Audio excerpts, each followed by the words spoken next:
रक्षा medical store पर लगी reporters की भीड़ से बहुत मुश्किल से निकली। उसके हाथ में उसकी दवाई थी। रक्षा के साथ जो हुआ वो किसी ट्रॉमा से कम नहीं था। फिर भी इस बीच उसका सारा ध्यान दवाई खाने पर टिका हुआ था। वो चल से रेस्टोरेंट के अंदर पहुंच गई और एक टेबल पर जाकर बैठ गई। यस मैडम, आप क्या लेना पसंद करेंगी? एक गिलास पानी मिलेगा? वेटर ने जैसे ही रक्षा की आवाज सुनी तो वो उसकी तरफ देखने लगा। वो जिस तरह से रक्षा को देख रहा था, रक्षा समझ गई कि वेटर उसे पहचान गया था। ऐसे में उसने अपना चेहरा नीचे झुकाया और बोली, एक कप कॉफी भी ला देना। वेटर ने रक्षा को देखते हुए ही उसका ऑर्डर नोट किया और चला गया। रक्षा ने अपनी नजर झुकाई हुई थी, मगर रेस्टोरेंट में टीवी चालू था और उस पर रक्षा और अभिमन्यु की ही खबर चल रही थी। ऐसे में सब लोग ना चाहते हुए भी रक्षा की तरफ देख रहे थे। रक्षा उन नजरों को बर्दाश्त नहीं कर पाई और उसने अपना चेहरा ढक लिया। थोड़ी देर वो यूं ही चेहरा ढके बैठी रही। तभी वेटर की आवाज से वो चौंक गई। आपका ऑर्डर? रक्षा इतनी घबराई हुई थी कि जब वेटर टेबल पर पानी का ग्लास और कॉफी का कप रख रहा था, तभी हड़बड़ाहट में रक्षा का हाथ कप पर लग गया और कॉफी का कप नीचे गिर गया। आई एम सॉरी, मुझे ध्यान नहीं। कोई बात नहीं, मैं समझ सकता हूँ आपके मन में क्या चल रहा है। मैं दूसरी कॉफी लेकर आता हूँ। वेटर दूसरी कॉफी लेने निकल गया, लेकिन उस कप के गिरने से जो आवाज रेस्टोरेंट में हुई, उसे सुनकर सभी लोगों ने दबी आवाज में रक्षा के बारे में बातें बनाना शुरू कर दी। रक्षा की घबराहट और बढ़ती जा रही थी। उसने कांपते हाथों से अपने बैग में हाथ डाला और बैग के अंदर ही पिल निकालकर अपनी मुट्ठी में दबा ली। फिर उसने अपना सिर नीचे किया और पिल को अपनी जुबान पर रख लिया। जैसे ही उसने पानी पीने के लिए अपना सिर ऊपर उठाया तो इतने में उसे रेस्टोरेंट के बाहर एक गाड़ी के रुकने की आवाज आई। गाड़ी का दरवाजा खुला और उसमें से एक आदमी उतरकर रेस्टोरेंट की तरफ बढ़ने लगा। रक्षा और बाकी लोगों ने जब उस आदमी को अंदर आते हुए देखा तो उनकी आंखें फटी की फटी रह गईं। अभिमन्यु सर आप यहाँ? अभिमन्यु ने उसकी बात का कोई जवाब नहीं दिया। वो इधर उधर देख रहा था। रक्षा समझ गई थी कि वो उसे ही ढूंढ रहा है। वो अपने आप को उसकी नजर से बचाने की कोशिश कर ही रही थी कि इतने में अभिमन्यु की नजर उस पर पड़ी और वो तेजी से उसकी तरफ बढ़ने लगा। रक्षा को इतना भी टाइम नहीं मिला कि वो पानी पीकर पिल निगल सके। अभिमन्यु उसके सामने खड़ा था। मुझे तुमसे कुछ बात करनी है। रक्षा कोई जवाब नहीं दे पा रही थी। मुंह में गोली होने की वजह से उसका मुंह बंद था। आसपास मौजूद सभी लोग उन दोनों की बातें सुन रहे थे। अभिमन्यु एक पल के लिए हिचकिचाया और एक गहरी सांस लेकर बोला, मैं तुमसे शादी करना चाहता हूँ। ये सुनते ही रक्षा अपनी जगह से खड़ी हो गई। वो हैरान नजरों से अभिमन्यु को देख रही थी। अभिमन्यु उसके सामने खड़ा होकर जो कह रहा था, रक्षा उसे अभिमन्यु के मुंह से सपने में भी नहीं सुन सकती थी। गलती किसी की भी हो, लेकिन गलती तो हुई है और बहुत बड़ी गलती हुई है। इस गलती का प्रायश्चित मैं तुमसे शादी करके ही कर सकता हूँ। वैसे भी जो हुआ उसके बाद मौली मुझे कभी एक्सेप्ट नहीं करेगी। वो तुम्हें भी एक्सेप्ट नहीं करेगी। ऐसे में हम दोनों के पास एक दूसरे का सहारा बनने के अलावा और कोई चारा नहीं है। रक्षा जैसे जैसे उसकी बात सुनती जा रही थी, उसकी हैरानी बढ़ती जा रही थी।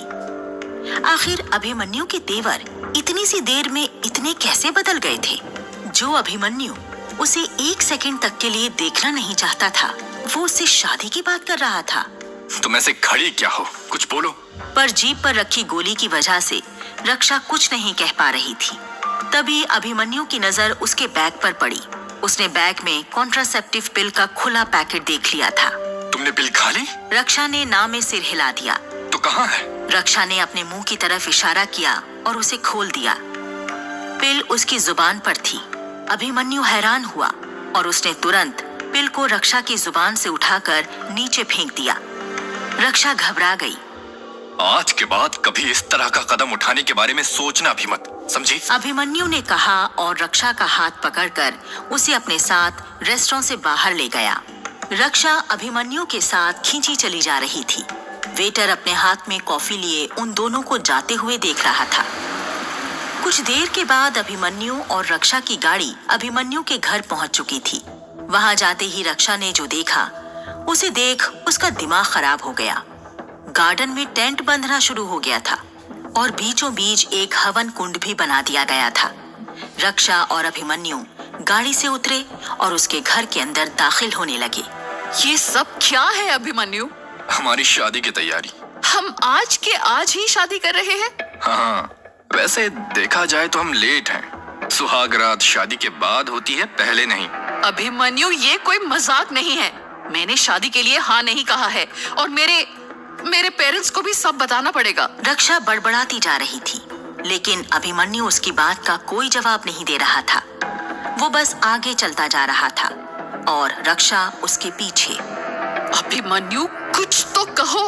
अभिमन्यु ने कुछ नहीं कहा और बस सामने की तरफ इशारा कर दिया। रक्षा ने देखा कि सोफे पर सुभद्रा 2 लोगों के साथ बैठी थी। जब रक्षा की उन दोनों पर नजर पड़ी तो उसकी आंखें फटी की फटी रह गईं। वो दोनों रक्षा के माता पिता थे। वो दोनों सुभद्रा से बहुत राजी खुशी बात कर रहे थे। जैसे ही उनकी नजर रक्षा पर पड़ी तो वो अपनी जगह से खड़े हुए और रक्षा के पास आते हुए बोले, तेरी न्यूज देखकर तो लगा कि सब गड़बड़ हो गई। मुझे तो तेरी शादी की कितनी चिंता खा रही थी। पूछ अपनी माँ से। लेकिन भगवान ने 1 सेकंड में हमारी सारी चिंता दूर कर दी। सुभद्रा जी का फोन आया और उन्होंने हमसे पूछा तो हम मना कैसे कर सकते थे। ये लोग बहुत अच्छे लोग हैं बेटा। बड़े लोग इतने अच्छे होंगे मैंने कभी सोचा नहीं था। तू यहाँ बहुत खुश रहेगी। रक्षा के पैरों के नीचे से जमीन खिसक गई थी। सिर्फ एक रात में उसकी दुनिया इतनी उथल पुथल हो जाएगी, उसने सपने में भी नहीं सोचा था। मौली का हाथ अभिमन्यु के हाथ में थमाने वाली रक्षा अब अभिमन्यु के साथ 7 फेरे लेने वाली थी और इसके अलावा उसके पास और कोई चारा भी नहीं था। उधर जब अभिमन्यु के बंगले पर उसकी शादी की तैयारियां चल रही थी, तब इधर मौली रात को शांति से अपने कमरे में बैठी थी। उसके कमरे में अंधेरा था। वो बाहर से शांत लग रही थी, लेकिन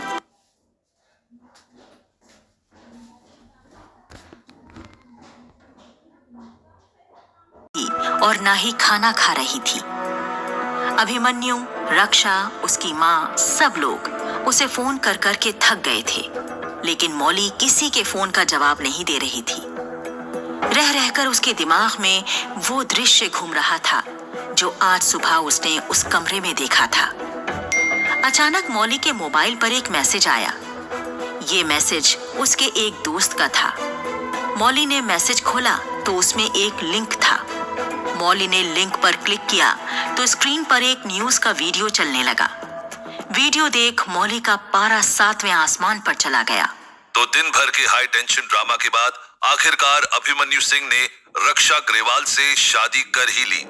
अभिमन्यु सिंह के इस कदम के पीछे बताया जा रहा है कि सुभद्रा सिंह का हाथ है। अभिमन्यु सिंह अपने परिवार के एक लौते। मौली देख रही थी कि अभिमन्यु रक्षा के साथ फेरे ले रहा था। ये दृश्य उसके दिल में किसी छुरी की तरह उतर गया। उसे इतना गुस्सा आया कि उसने अपना फोन दीवार पर फेंक दिया और जोर से चिल्ला उठी, तुम मेरे साथ ऐसा कैसे कर सकते हो अभिमन्यु?